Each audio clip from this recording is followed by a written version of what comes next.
shy. So pag Saturday, 11 to 7 PM ako. So alam niyo na, it's Loto time. Tara, samahan niyo ako mga shy magluto. Ang lulutuin ko nga pala mga shy is bulad, tapos yung munggo mga shy, tapos lalagyan ko ng kalabasa. Yung kalabasa mga shy, binigay yan ng kasama ko mga shy. Kaya kumuha ko ng konti, binalatan ko na yan mga shy. Tapos after nyan is hihiwain natin ng manipis. Maliit mga shy para mabilis luto. Babad muna natin yung tuyo mga shy kasi super alat yan mga shy. At dahil malambot na ang munggo mga shy, hahaunin ko na yan. Haunin? Anong haunin sa Tagalog mga shy? Basta yun na, natanggal ko yung tubig mga shy kasi malambot na siya. So pwede na siyang iluto. So ayan, painitin na natin ang calorin. And then pag nainit na yan mga shy, lagyan na natin ng oil, kunting oil mga shy. After nyan, lagyan na natin yung mga lamas mga shy, yung ahos, bombay, tsaka luya. Yun lang ang nilagay ko mga shy. Habang inaantay ko mga shy na mag-brown yung mga lamas ko mga shy, so piniprepare ko na mga shy itong powder ko na coconut powder.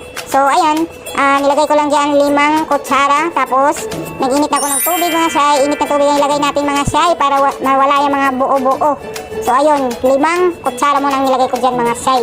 So ayun, halo-halo muna natin mga shy para mawala yung buo-buo na yan hanggat hindi pa naluto yung mga lamas. So ayun mga shy, nag-brown naman siya. So ilagay na natin ang kalabasa. Konting kalabasa lang mga shy ang nilagay ko. After nyan, ihalo-halo muna natin yan. Tapos lulutuin muna natin saglit before natin ilagay ang munggo mga shy. Pag medyo luto na ang kalabasa mga shy, ilagay na natin ang munggo. Tapos hahaluin na naman natin yan mga shy. After nyan, ilagay na natin yung ginawa ko kanina mga shy na coconut powder. So ilagay na natin dyan. Haluin at pakuluin mga shy. Kahit isa lang. So habang pinapakulo ko yan mga shy, nag-prepare na naman ako ulit mga shy ng pangalawang mga shy. Pangalawang gata mga shy kasi kulang ang sabaw. So ganun pa rin mga shy, 5 kutsara. Habang inantay natin na kumulo mga shy, hihiwain muna natin yung bulad, yung tuyo mga shy. 4 lang na tuyo ang nilagay ko dyan kasi marami na mga shy.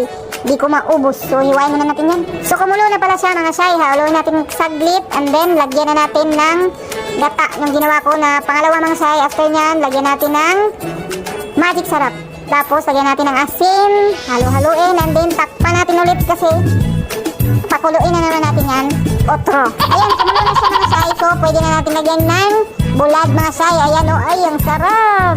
Habang naglalaga ako ng bulad mga shy, nagugutom na ako niyan mga shy. Promise. So pakuluan na naman natin mga shy. Last kulo na yan mga shy. After nyan, ilawan sa nato mga shy ng kalabasa. Kung luto na bagay mga shy, basing gahi pa. So okay naman siguro. At dahil luto na mga shy at ako'y nagugutom na, so maghukad na ta mga shy kay mga magkaon ako mga shy. And then thank you kay luto na din yung kanin ko mga shy. So prepare na natin yan mga shy and hope na marunong din kayo